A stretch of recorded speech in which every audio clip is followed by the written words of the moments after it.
अगर आप अपना जीवन शांति पूर्वक जीना चाहते हैं, नेगेटिव विचारों और आदतों से छुटकारा पाना चाहते हैं, पर अगर समझ नहीं पा रही हैं कि आखिर आपके जीवन का लक्ष्य क्या है, आप अपने जीवन के उद्देश्य को जानना चाहते हो, जीवन में अनेक परेशानियां आ रही हैं, जीवन को सुखी और मीनिंगफुल बनाना चाहते हो, अर्थात अपने जीवन की परेशानियों का समाधान चाहते हो, तो इस बुक समरी को जरूर देखें।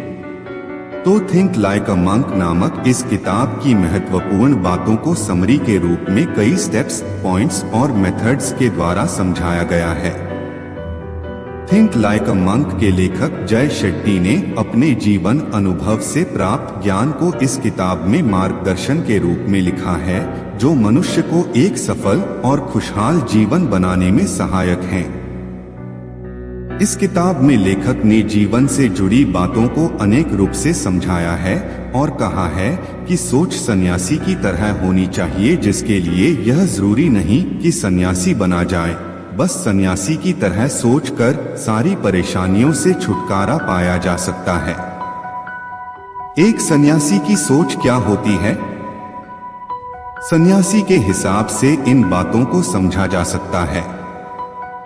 समस्या की जड़ पर फोकस करना चाहिए, जागरूक और सचेत रहना चाहिए, दूसरों की देखभाल करने वाली सोच होनी चाहिए, दयालु होना चाहिए, सहायता करने वाला बनना चाहिए।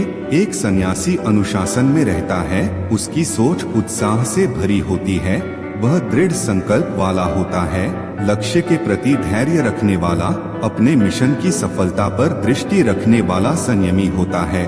सन्यासी की सोच खुद को नेगेटिव विचारों से दूर रखती है, आत्मनियंत्रण में महारत हासिल करते हैं ताकि वह सही निर्णय कर सके और अपनी परेशानी का सही समाधान ढूंढ सके। इस किताब की बातों को 3 पॉइंट्स में बांटा गया है जो जीवन के लिए बहुत यूजफुल हैं। आइडेंटिटी, हमारी पहचान क्या है? जो हम सोचते हैं वह हम हैं।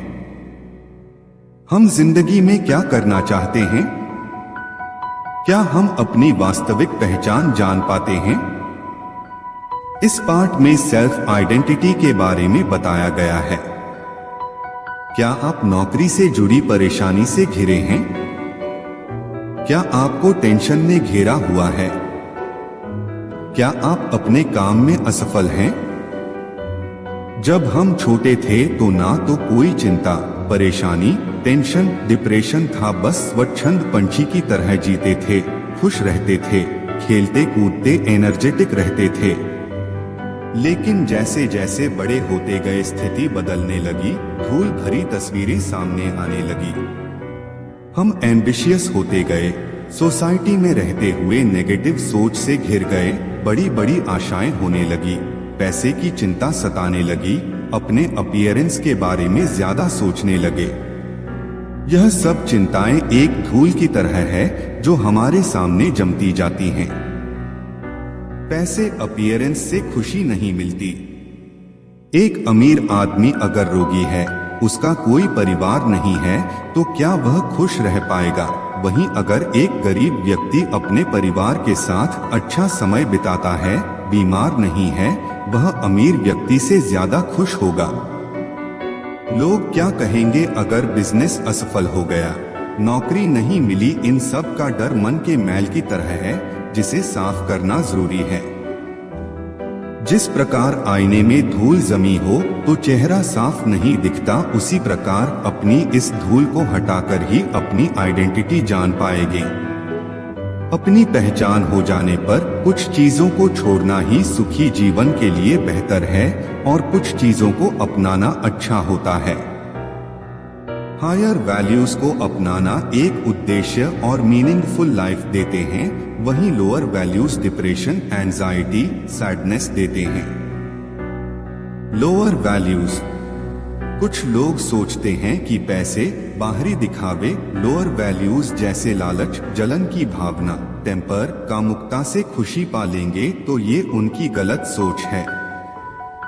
लोग कितने घोटाले करते हैं, ज्यादा से ज्यादा पैसे बनाने की कोशिश करते हैं, लेकिन असलियत सामने आने पर बदनामी का सामना करना पड़ता है।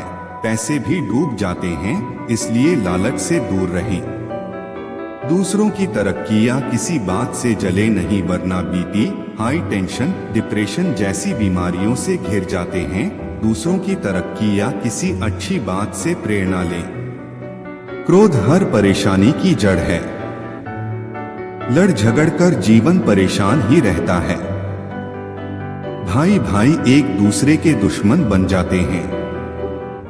क्रोध से रिश्ते टूट जाते हैं। लड़ाई झगड़े कभी खुशी नहीं दे सकते। काम की भावना से लोगों को खुद से दूर रखना चाहिए, जिसकी वजह से नौकरी हो या बाहरी दुनिया, सेक्सुअल हैरेसमेंट के कितने केसेस आते हैं। यह चीजें इंसान का जीवन खराब कर देती हैं। इसके बजाय व्यक्ति को अपना मन स्पिरिचुअलिटी में लगाना चाहिए। एक सन्यासी की सोच मन को शांत करना सिखाती है। लोअर वैल्यूज को छोड़ हायर वैल्यूज जैसे संतुष्टि, दयालुता को अपनाना सिखाती है। इसलिए जीवन में हायर वैल्यूज अपनाएं। सन्यासी डर पर विजय प्राप्त कर लेते हैं। इस संदर्भ में लेखक लिखते हैं कि डर को जीवन पर हावी नहीं होने दो। फियर। लेखक लिखते हैं कि इंसान के मन में डर रहता है कि नौकरी चली जाएगी, बिजनेस डूब जाएगा, रिश्तों में दरार पड़ जाएगी, एग्जाम में फेल हो जाएंगे। इन सब का कारण है अटैचमेंट है। ये नहीं रहेगा तो डर नहीं रहेगा। हर चीज से डिटैचमेंट इंसान को निडर बनाते हैं। फिर न पैसे की चिंता, न जॉब की परेशानी, न एग्जाम का डर, न रिलेशन में असफलता का डर सताता है। एक सन्यासी की सोच मन को शांत, संतुष्ट रखती है, जिससे वे निरोगी रहते हैं और लंबी आयु जीते हैं। इसलिए अपने मन से डर को निकाल दें। जो भी होगा अच्छा ही होगा। मोह को छोड़ दें और सिर्फ अपना कर्म करें।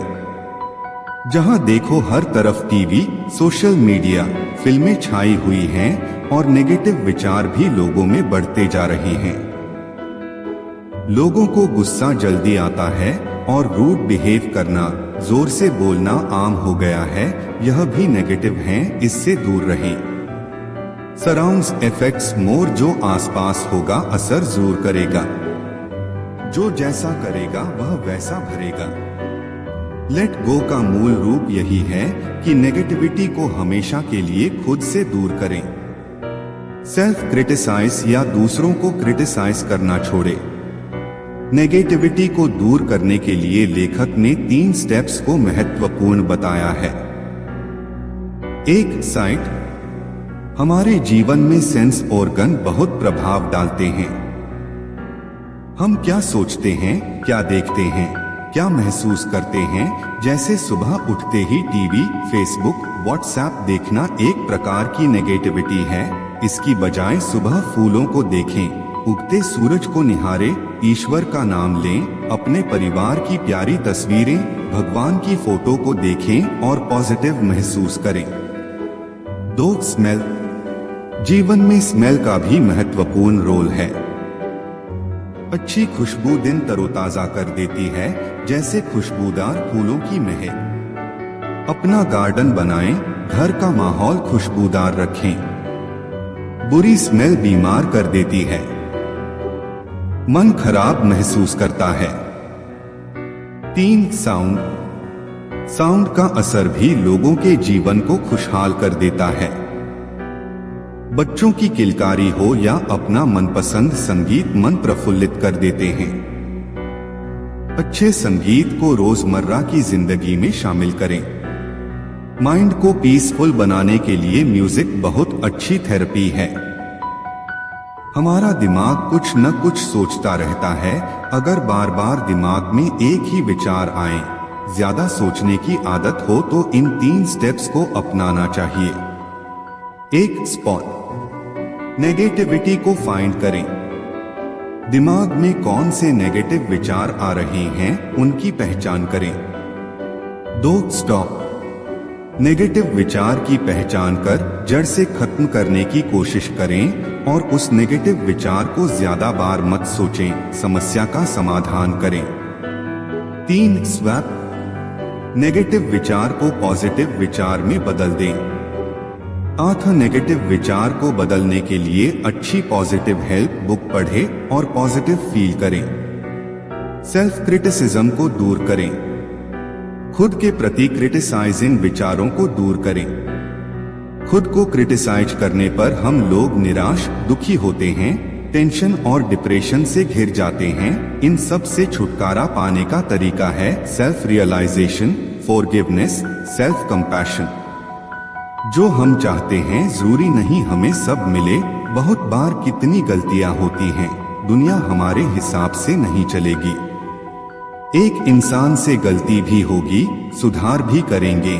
खुद को माफ करें और खुद से प्यार करें। अपने लिए दयालु बने, अच्छी पुस्तकें पढ़ें और अपना ज्ञान बढ़ाएं। दूसरों के दुख दर्द को सुने समझे मजा न लें। हो सके तो उनके दुख दर्द दूर करने में सहायक बने, क्योंकि कष्ट किसी को भी हो सकता है। जो जैसा करता है वैसा भरता है। 3. इंटीमेसी, रिश्तों में विश्वास, प्यार में बैलेंस बनाए रखें। ऐसी बातें ना करें जिससे दिल को चोट पहुंचे, विश्वास न तोड़े। जो पॉसिबल हो प्रॉमिस करें और निभाएं, वरना ना करें। सहायता के मामले में जो हो सके जरूर करें। निष्कर्ष तो दोस्तों, इस बुक समरी में जीवन को खुशहाल बनाने और खुश रहने की बातों को अच्छे से बताया और समझाया गया है। बस आपको उन बातों को जीवन में अपनाना है।